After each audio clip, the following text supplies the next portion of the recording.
तो आज बारी है त्रिकोणमिति के कुछ कॉन्सेप्ट की। आज बारी है त्रिकोणमिति के कुछ कॉन्सेप्ट की। देख भाई, मैथ पढ़ेगा तो अच्छा से पढ़िए, मैथ पढ़ना है तो अच्छा से पढ़िए, नहीं तो चलिए आज हम शुरू करते हैं ट्रायगोनोमेट्री। सबसे पहले ट्रायगोनोमेट्री तीन शब्दों से मिलकर बना है। पहला है TRI। ट्राई मतलब होता है तीन, ट्राई मतलब होता है तीन। GON, गौन मतलब होता है भुजा, गौन मतलब भुजा। METRON अब सही है, मतलब माप। इसी तीन शब्दों से मिलकर ट्रायगोनोमेट्री बना है, याद रखिएगा, इसी तीन से मिलकर ट्रायगोनोमेट्री बना है। चलिए आज आप हम बात करते हैं। सबसे पहले त्रिकोणमिति समकोण त्रिभुज होता है। ट्रायगोनोमेट्री अभी हमने देखा है, ट्राई मतलब तीन, गौन मतलब भुजा। इसी प्रकार ट्रायगोनोमेट्री समकोण त्रिभुज होता है। देखिए ये हुआ समकोण त्रिभुज, अपने बच्चे में भी पढ़े होंगे, 6 क्लास में या 7 क्लास में पढ़े होंगे। ये हो गया A, ये हो गया B, ये हो गया C। याद रखिएगा इसमें 90 डिग्री का कोण होता है, 90 डिग्री का कोण समकोण त्रिभुज में होता है, C है। अब भैया आपसे पूछा जाएगा कि त्रिकोणमिति में कोण है, एगो कोण दे दिया, इसमें तीन चीज होता है, लंब, कर्ण, आधार। सबसे पहले त्रिकोणमिति में समकोण त्रिभुज में सबसे बड़ा वाला जो होता है, सबसे बड़ा वाला एंगल, ये बड़ा वाला एंगल याद रखिएगा, इसको कहा जाता है कर्ण, इसको कहा जाता है कर्ण, इसको बोला जाता है हाइपोटेनस, हाइपोटेनस। उसके बाद ये कोण है, देख भाई, ये कोण के सामने वाला जो होता है उसे कहते हैं परपेंडिकुलर, परपेंडिकुलर यानी लंब, इसको कहते हैं लंब, परपेंडिकुलर। और जिस पर ये कोण बना है 90 डिग्री का कोण, और जिस पर ये कोण है थीटा है, मान लो थीटा है, जिस पर ये कोण बना है उसको कहते हैं आधार, इसको कहते हैं आधार, जिसको इंग्लिश में कहते हैं बेस। अब भैया आपको फंसा लेगा, कोई भी फंसा लेगा, हम ही अभी आपको फंसा लेंगे। अब भैया आप ही बताइएगा, जो थीटा एकड़ा ना मानकर हम थीटा मान लेते हैं एकड़ा। अब ई भैया को छोड़ दिए, एकड़ा मान लिए थीटा। अब अभी बताइए इस थीटा के लिए, इस थीटा के लिए बताइए परपेंडिकुलर यानी लंब कौन होगा और आधार कौन होगा। कर्ण तो सबसे बड़ा वाला होगा ही, लंब कौन होगा और आधार कौन होगा, आप ही बताइए। देखिए भाई, आप वीडियो है, लाइव क्लास है नहीं, हमने बताया कि थीटा के सामने वाले को, थीटा के सामने वाले होता है लंब, ये वाला लंब होता है, थीटा के सामने वाले लंब होता है, और उसके जिस पर ये कोण बना होता है थीटा, वो होता है आधार। तो याद रखिएगा, इसी प्रकार कोई दिक्कत ना हो, थीटा जिधर है उसके हिसाब से बता दीजिएगा भैया, कोई टेंशन नहीं है। बस अब चलते हैं आगे, क्योंकि वीडियो लंबा हो जाएगा, तो आप लोग भी अच्छा से समझिए, फिर प्रॉब्लम होगा दूसरा वीडियो डालेंगे, कोई नो टेंशन। इसमें होता क्या है, एक चुटकुला के जरिए आप लोगों को समझाना चाहूँगा कि कैसे ट्रिग्नोमेट्री में कोण बनता है। हम आपको बता दिए कि ट्रिग्नोमेट्री में ये वाली होती है, ये वाला कोण होता है, लेकिन वो ये नहीं समझा कि तो यहाँ पर है क्या, यहाँ पर क्या है, यहाँ पर क्या है, ये बना कैसे। तो दिखा रहे हैं हम आपको ये बना कैसे। देखिए ये वो घर का दीवार है, ये क्या है, ये वो घर है, घर का दीवार है, यहाँ पर एक सड़क है, ये सड़क है, यहाँ घर है, यहाँ नीचे उतरा है, दरवाजा है बुआ का। इस पे एगो लड़का यहाँ से आया, यहाँ से आया, ठीक, यहाँ से आया लड़का एगो, यहाँ छत है, यहाँ छत है, और ई छत पर चढ़ल है एगो बबनी, ई पर एगो बबनी चढ़ल है, समझिएगा, यानी लड़की चढ़ल है। ई लड़का यहाँ से एकरा जाते जाते एकरा ध्यान पड़ गया वहाँ, इस पर गया ध्यान एकरा, ई लड़का का ध्यान पड़ गया वहाँ, यहाँ पर बबनी को बना देते हैं थोड़ा, इस पर पड़ गया ध्यान। अब देखिए यहाँ ध्यान गया, तो इसका ध्यान जो गया केंद्रित होगा एकदम ऐसे सोलिट होगा यहाँ। देखिए इसका ध्यान गया यहाँ, बन गया कोण, और यही कोण बना है जो समकोण त्रिभुज है। ये हो गया कर्ण, ये हो गया परपेंडिकुलर यानी लंब, ये हो गया आधार।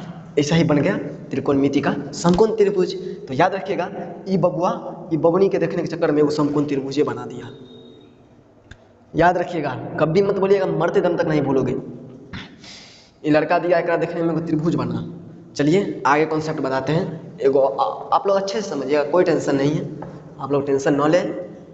आ गया है MS साइंस क्लासेस। वीडियो को पूरा देखिएगा, वीडियो को मत स्किप करिएगा, तभी तो पूरा कॉन्सेप्ट समझ में आएगा।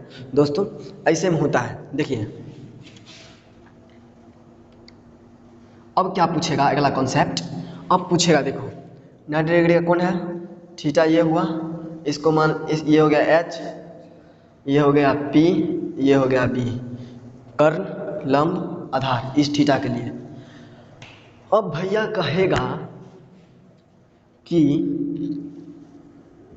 ABC, अब कहेगा कि ये दिया हुआ है 5 सेंटीमीटर, ये दिया हुआ है 5 सेंटीमीटर, और ये दिया हुआ है,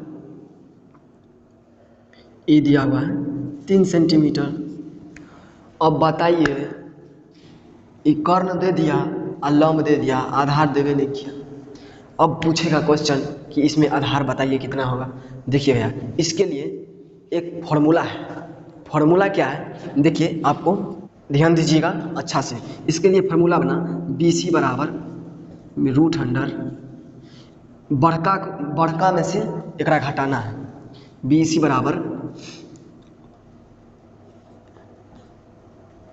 बराबर हो गया AC का स्क्वायर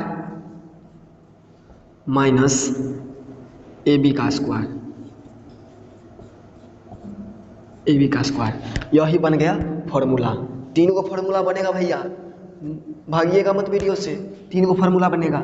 एकरा लिए ई बना दिया फॉर्मूला। अब क्या क्या जो एकरा छोड़ दिया, कहा रुक भाई तू बड़ी तेज बनता है, एकरा छोड़ दिया और दिया एकरे बदल, कर्ण यहाँ पर चढ़ाने दिया 5 cm, और एकरा छोड़ के BA को दिया बदल, एकरा कर दिया 6 cm। अब कहा अब बताइए, तो फिर से एक फार्मूला बन गया कि AB बराबर अब फिर AC में से BC को घटा देंगे, तो ये बन गया 20। AB का फार्मूला बन गया एकर। अब कहेगा भाई तू दोनों ठीक से रहो, इहो रहेगा ठीक से 5 cm एकरा कर दिया, एकरे दिया गायब कर, 2 बेर से बचेरा को छोड़ रहा था, एकरे दिया गायब कर। अब क्या होगा सो देखिए, ये गायब हो गया। अब एकरा लिया, ये कहा भाई तू सब बड़ी तेज बनता है, हम एगो फार्मूला बना लेंगे, हम अपना एगो रास्ता खोज लेंगे। AC ने क्या किया, कर्ण बाबा ने क्या किया, ये क्या किए, जो ये भी अपना एक फार्मूला बना लिए, जो फार्मूला में यहाँ लिख रहे हैं ये भी एक अपना फार्मूला बना लिए, ये भी एक अपना फार्मूला बना लिए। बाबा किधर लिखे हो, ये भी एक अपना फार्मूला बना लिए। AC बराबर √100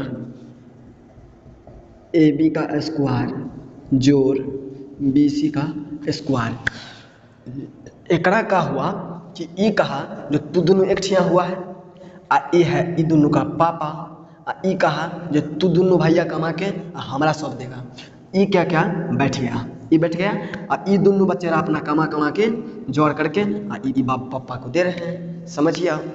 इसीलिए 3 गो फार्मूला आप स्क्रीनशॉट ले लें या फिर कॉपी पे नोट कर ले, नोटबुक पे नोट कर ले। इसके बाद क्या हुआ, इसको बताएंगे इस पे फार्मूला पर हम सेट करके ही बताएंगे। देखिए ये अभी हुआ, मान लो इसके लिए हम बता रहे हैं, इसके लिए AC बराबर, इधर देखिए AC बराबर जो फार्मूला बना AB स्क्वायर BC स्क्वायर, इसमें देखिए AC तो ये हो गया। अब कहा AB कितना है, AB है 5 cm, AB है 5 cm भैया, 5 का स्क्वायर इतना, अब BC है 6 cm, तो 6 का स्क्वायर हो गया इतना, 6 का स्क्वायर। अब क्या हुआ कि AC बराबर हो गया √100, 5 का स्क्वायर 25 और जोड़ 6 का स्क्वायर 36, ये हो गया AC बराबर √100, 25 36 कितना होता है, 6 5 11 का 1 और 3 2 5 1 6 61, ये हो गया रूट में 61, ये कहा भाई AC बराबर हो गया √61। अब एकरा आइए ये दोनों को भी कर देते हैं, थोड़ा मिटाने दीजिए, स्क्रीनशॉट ले लीजिएगा। अब देखिए यहाँ का हुआ, अब कहे भाई तू तो ठीक रहेगा, अब ACA को बदल देते हैं, ई दे दिया 5 cm, ई दे दिया 25 cm, 25 से हमें दे दिया। अब देखिए ए बी बराबर भैया कौन फार्मूला है, ए बी बराबर कौन फार्मूला है, ए बी बराबर है ए सी का स्क्वायर माइनस सॉरी इसको कर दीजिए 25 और एक कर दीजिए 5। ए सी बराबर हो गया बी सी बराबर ए सी कितना है भैया 25 का स्क्वायर माइनस 5 का स्क्वायर, ये हो गया 25 का स्क्वायर हो गया 625 और ये 5 का स्क्वायर हो गया 25। और भैया एक कर दीजिए तो ये हो गया √600। ये रूट से निकाल सकते हैं आप, वीडियो लंबा हो जाएगा इसलिए हम छोड़ रहे हैं। रूट से निकाल लीजिए, रूट से निकलने वाला होगा रूट से निकाल लीजिएगा, नहीं तो छोड़ दीजिएगा, कोई टेंशन नहीं, एक भी नंबर नहीं काटेगा बिहार बोर्ड। उसके बाद तीसरा हम करते हैं। इसके बाद बच्चा ई भैया बी सी एक छोड़ दिया, एक कर दिया 3 और एक कर दिया 5। अब क्या हुआ, अब बना इसके लिए फार्मूला, बी सी के लिए बना फार्मूला बन गया बी सी के लिए। अब बी सी बराबर है ये लिखल है ए सी का स्क्वायर माइनस ए बी का स्क्वायर। अब यहाँ से आ जाइए, ए सी का स्क्वायर हो गया 5 का स्क्वायर 25, 5 का स्क्वायर माइनस 3 का स्क्वायर। अब भैया क्या हुआ 5 का स्क्वायर, अब 5 का स्क्वायर होता है 25 और 3 का स्क्वायर 9, तो कितना बचा भैया 25 में से 9 गया तो बच गया 16, √16 और ई तो खरे रूट से निकलेगा और ई रूट से निकल के बचा 4, एक आंसर हो गया 4। इस प्रकार आप लोग यहाँ तक समझ गए होंगे, बढ़िया से समझ लिए होंगे क्योंकि हमने मॉडर्न से बताया है। आज इतना ही रहने दीजिए, अगले वीडियो में हम और कॉन्सेप्ट देखिए। आप लोग 8.1 ट्रिग्नोमेट्री का 8.1 का लगभग क्वेश्चन बन जाएगा, शायद 1-2 क्वेश्चन छूटेगा जो हम क्वेश्चन और कॉन्सेप्ट कल क्लियर करेंगे। तब तक के लिए जय हिंद।